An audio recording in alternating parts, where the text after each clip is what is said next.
So, what if I told you that the best user's guide for AI wasn't written in some complex code, but it's actually, well, it's wired inside your own head? Today, we're going to explore this really startling connection between our brains and artificial intelligence, and how understanding one of them helps you get it way better at using the other. Yeah, that's the big question right there. What if the secret to unlocking AI's full potential has been with you this entire time, just kind of waiting for you to notice it? Okay, so to really wrap our heads around this, we have to start with the basic blueprint. It turns out our brains and the most powerful AI systems today are built on a remarkably similar idea. It's like one pattern, just running on two completely different systems. Just think about your brain for a second. You've got billions of neurons in there, all firing away, making new connections every time you learn something. Well, AI developers looked at that and basically said, hey, we can build a digital version of that, and that's what an artificial neural network is. So at their very core, both systems work on the same principle. They are learning machines, designed to spot patterns in new information. Now, this shared design isn't just some cool trivia fact. It has a huge implication for us. It means that what makes your brain work better is exactly the same thing that makes an AI work better. And that secret ingredient? It all comes down to the quality of the input. This phrase right here is the golden rule for both. I mean, think about it.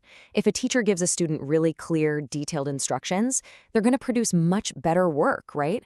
It's the same deal with AI. If you write a specific, well thought out prompt, you're going to get a much more useful response. It's a universal principle. So, what exactly counts as quality input when you're talking to an AI? Well, you can think of it in these 4 steps. First, you got to be super specific. Instead of just saying, write about cars, try something like, write a 300-word blog post about the history of the electric car for a general audience. See the difference? You're giving it context, a clear goal, and even constraints, like the word count. Every little bit helps guide it to a better result.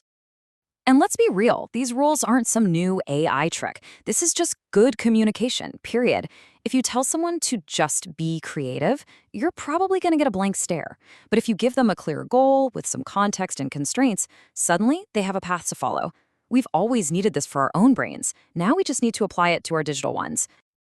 But here's where the story takes a really fascinating turn.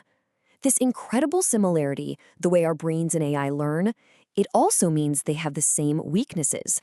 They actually have hidden flaws built right into their design. So let's dig into that. What are these shared vulnerabilities? Because knowing how our own minds and these powerful machines can be tricked, well, that's the first step to thinking smarter with them. For us humans, we call these things cognitive biases.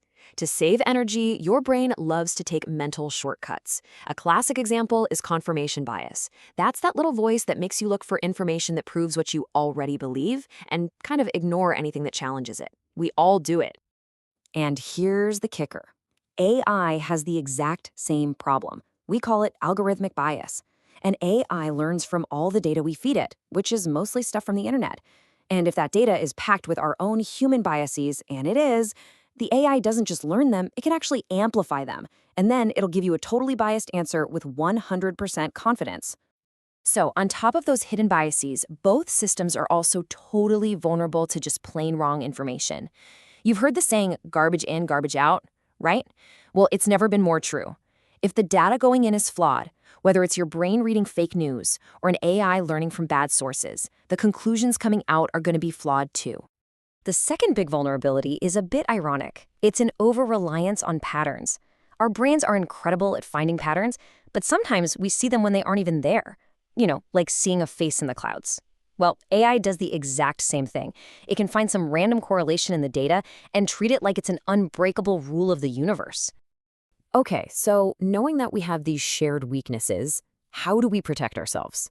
This brings us to the most important part, a practical guide for navigating all of this with some good old-fashioned critical thinking.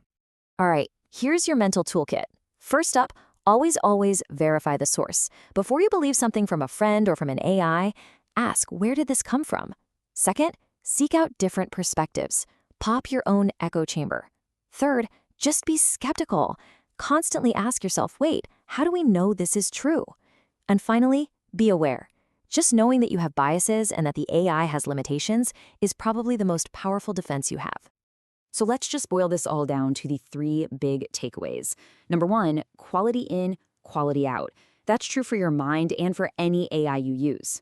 Two, both systems have the same blind spots. They are vulnerable to bias and bad information. And that leads to the biggest point of all: our best defense, our superpower, is our own critical thinking. That's the skill that matters now more than ever. And that leaves us with one final big thought. If we know that these two incredibly powerful systems, one made of flesh and bone, the other made of code, if we know they share the same fundamental weaknesses, what steps do we have to take to make sure that, together, they help us build a better, a smarter, and a more fair future?